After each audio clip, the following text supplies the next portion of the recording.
Yang sepemikiran gak sih kalau masalah antara Yaimin sama Shahara penuh teka-teki? Kalau diperhatiin, apa yang keluar dari mulutnya Yaimin ada maknanya. Nih di podcast Densu contohnya ada tuh yang masalah si Shahara ngunci pintu. Si Shahara kan datang nih ke rumahnya Yaimin bawa makanan, nawarin makanan. Cuman makanannya itu ditolak sama Yaimin karena Yaimin bilang kalau dia tuh udah dikasih makanan sama istrinya, sementara istrinya lagi berangkat haji. Otak gua kan jadi traveling gitu, jangan-jangan makanan yang ditawarin sama si Shahara bukan sembarang makanan. Akhirnya gue cocok logi sama video ini. Akhirnya gue tarik kesimpulan kalau sebenarnya permasalahan mereka berdua itu bukan semata-mata gara-gara parkiran. Ada masalah baju sama ada masalah ditolak makanan juga. Yuling sih bener-bener sinting. Gak mungkin kuberikan kepada wanita binal, apalagi wanita berzina yang membagi kepada semua orang. Saya hanya untukmu sayang. Ya, ojo sampai tempekmu mbok bagi dengan driver, kau bagi dengan siapa? Semua orang, kau tawarkan pada orang lain, jangan. Masa Nur Syafiq Iskandar katanya pernah dikasih, coba. Alhamdulillah bukti baru Pak Sodik, sampai dibawa-bawa saya. Dia ini kenalnya sama Pak Sodik, kenal banget dengan Pak Sodik. Dia pernah bilang kalau Pak Sodik pernah dikasih. Alhamdulillah. Profesor Junaidi pernah dikasih. Alhamdulillah. Profesor Widodo pernah dikasih, coba. Ya Allah. Sekejam ini ya fitnahnya sampai memfitnah dosen-dosen di Unisma. Apa yang udah takut ya? Iya, takut. Dia dosen Unisma ya? Kamu dosen Unisma? Mbak, Keluar terus, kamu keluar. dosen Unisma bukan? Keluar terus. Ya aku tanya. Kenapa aku jawab?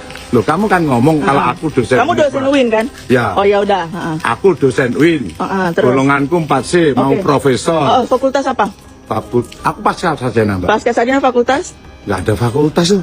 Berarti. Fakultas pasca sarjana. Oh ya, terus? Terus apa yang kamu tanyakan? Ya kamu mau klarifikasi apa atas dirimu? Aku mau tanya, kamu dosen Unisma bukan? Kalau iya kenapa? Kalau bukan kenapa? Ya gitu aja kan kamu ngaku sebagai dosen Kapan? Unisma. Kapan aku ngaku? Aku pernah ngaku sebagai dosen Unisma kapan? Pertama, dosen UB kapan? Rungano. Pertama menjadi asisten dosen. Oh jelas, terus? Sekarang sudah menjadi dosen. Oh jelas. UB dan Unisma. Kapan? Bilang gitu, ayo. Juga dosen apa? Net. Dia Net. itu universitas ecek-ecek. Oh ecek-ecek. Oh ya ini bisa dilaporkan nih betina ini bilang universitas ecek-ecek. Pak Bu di Unisma. Ini yang bilang universitas ecek-ecek. Loh kenapa? Kenapa? Jangan masuk. Kalian jangan lewat. Aku haramkan kamu. Gak mungkin kuberikan kepada wanita binal, apalagi wanita berzina yang membagi kepada semua. Jangan sampai ya guys punya tetangga kasusnya kayak si Yaimin sama si Shahara ini. Karena kalau punya tetangga kayak gitu, kayaknya hidup udah kayak di neraka deh. Nggak separah itu aja, kita udah ngerasa hidup kayak di neraka kalau setiap hari ketemu tetangga yang nyebelin. Apalagi ketemu tetangga yang suka parkir sembarangan. Mampu beli mobil tapi nggak mampu pakai otak untuk mikirin mobil itu jangan sampai mengganggu orang lain. Contohnya si Shahara inilah ya. Lahan orang di depan rumah orang parkir sembarangan, terus kalau dikasih tahu malah ngelunjak kayak gitu. Sebenarnya si Shahara ini ada problem apa sama si bapak ini gitu kan. Cuma dari cerita yang ku dengar, ini kayak ada sesuatu yang ditutupin sih. Coba bayangkan ya, si Shahara ini katanya pada saat diminta memindahkan mobil itu dari depan rumahnya si bapak Yaimin, si Shahara nggak mau keluar dari rumah. Nyuruh supirnya dibangunkan, sampai berkali-kali disuruh panggil itu si Bu Shahara memindahkan mobil, tapi dia nggak mau keluar. Yang disuruh malah si pemilik rumah untuk membangunkan si supir. Kenapa si Shahara ini tidak mau keluar? Apakah di rumah sedang mendaki gunung bersama seseorang? Kita nggak tahu kan.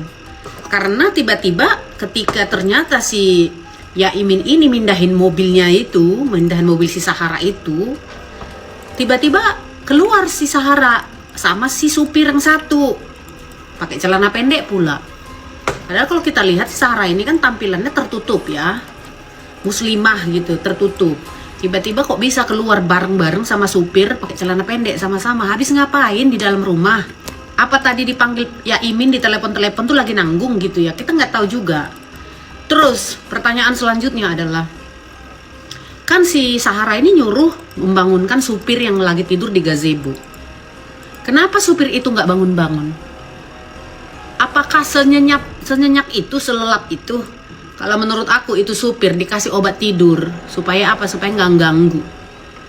Aku yakin ya, karena nggak akan mungkin lah supir sampai tidur 3 kali dibangunkan nggak bangun-bangun. Masa nggak menghargai gitu kan? Tolong Pak, Mas tolong pindahin mobilnya. Nggak akan mungkin nggak bangun kalau dia supir yang lagi nggak dalam kondisi obat-obatan atau obat tidur atau apa. Yakin deh, pasti dikasih sesuatu supaya nggak nyari-nyari si Sahara mungkin ya, atau supaya nggak mengganggu yang lagi di dalam. Apakah dia lagi sedang menunggang kuda di dalam? We don't know kan, karena faktanya dia katanya keluar bareng-bareng berduaan, sementara suaminya si Sahara ini nggak di rumah. Itu kan pertanyaan besar. Mana pula kita berduaan sama supir dalam rumah pakai celana pendek? Kan udah pertanyaan besar itu. So, mungkin dari situ ya. Apakah selama ini si Pak Yamin dan istrinya sering melihat hal-hal seperti itu di dalam rumah si Sahara?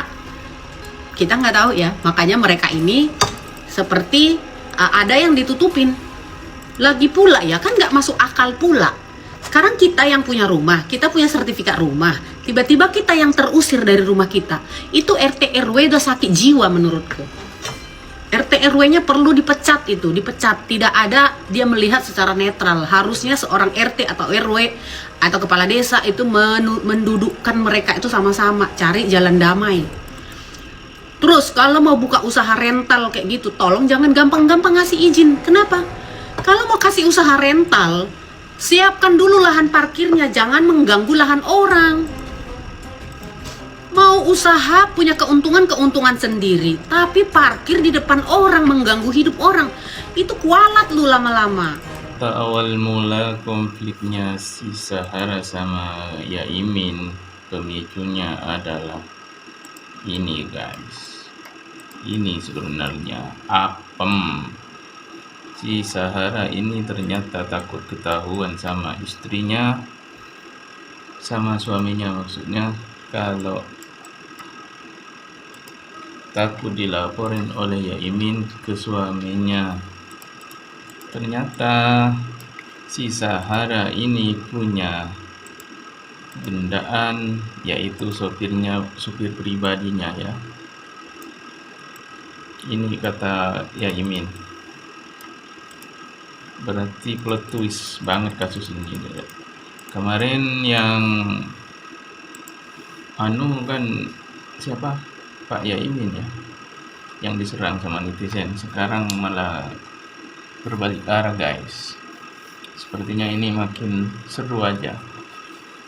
Kita harus bijak ya.